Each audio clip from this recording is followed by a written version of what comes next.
50 languages.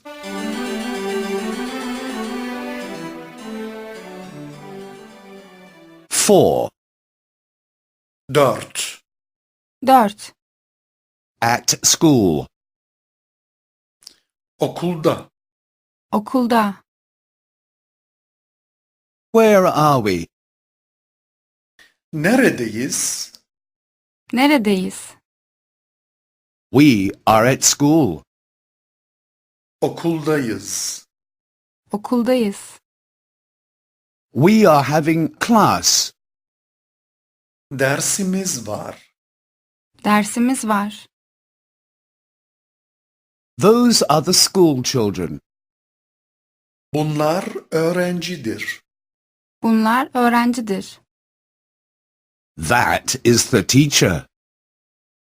Bu öğretmen.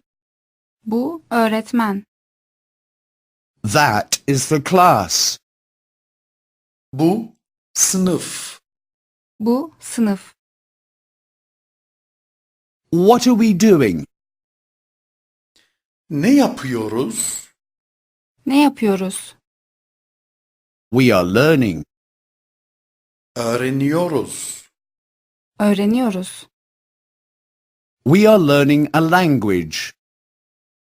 Bir dil öğreniyoruz. Bir dil öğreniyoruz.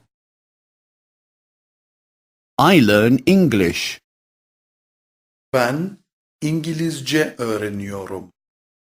Ben İngilizce öğreniyorum. You learn Spanish. Sen İspanyolca öğreniyorsun. Sen İspanyolca öğreniyorsun. He learns German. O Almanca öğreniyor. O Almanca öğreniyor. We learn French. Biz Fransızca öğreniyoruz. Biz Fransızca öğreniyoruz.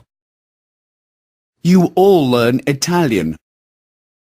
Siz İtalyanca öğreniyorsunuz. Siz İtalyanca öğreniyorsunuz. They learn Russian.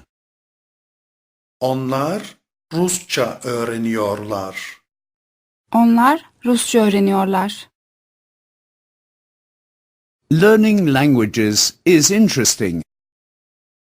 Dil öğrenmek ilginçtir. Dil öğrenmek ilginçtir. We want to understand people. İnsanları anlamak istiyoruz. İnsanları anlamak istiyoruz. We want to speak with people. İnsanlar ile konuşmak istiyoruz. İnsanlar ile konuşmak istiyoruz.